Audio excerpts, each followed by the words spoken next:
Vous dormez, Papa Aldo répond au capitaine son excellence Ibrahim Traoré. Très cher ami, masse de partage, Aya partagé. Prenez vos ceintures de sécurité, allons à la frontière entre le Burkina et la Côte d'Ivoire, plus précisément à Yandéré.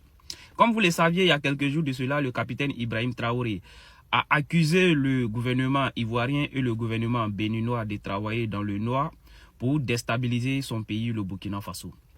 Et science tenante, le gouvernement béninois avait répondu à ces accusations.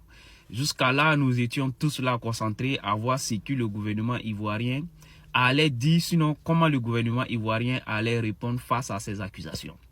Bim, nous apprenons comme ça que plus de 173 Burkinabés ont été rapatriés. Et la bataille des titans. Plus de 173 Burkinabés ont été rapatriés vers les pays d'origine, le Burkina Faso. Mais ne vous inquiétez pas, le capitaine, son excellence Ibrahim Traoré et son gouvernement ont décidé d'accueillir leurs compatriotes de manière digne, comme il a dit lui-même dans un communiqué. En tout cas, nous tous on est assis par terre et on regarde la bataille des titans.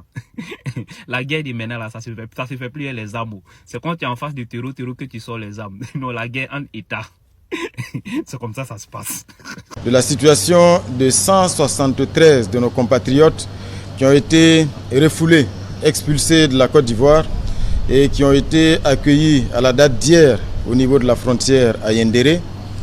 Ce qu'il faut donner comme précision, c'est que ces 173 Burkinabés sont constitués en grande majorité de femmes et d'enfants issus d'une seule et même communauté. Et bien sûr que leur expulsion s'est faite au mépris des règles élémentaires en matière humanitaire. Le chef de l'État a donné des instructions pour qu'une mission gouvernementale puisse immédiatement se déporter sur le terrain au niveau donc de Yandéré pour non seulement faire le point de la situation et surtout s'assurer que toutes les dispositions idoines sont prises pour assurer donc un accueil digne et décent de nos compatriotes et que bien sûr toutes les mesures sont prises pour que l'assistance nécessaire puisse leur être apportée.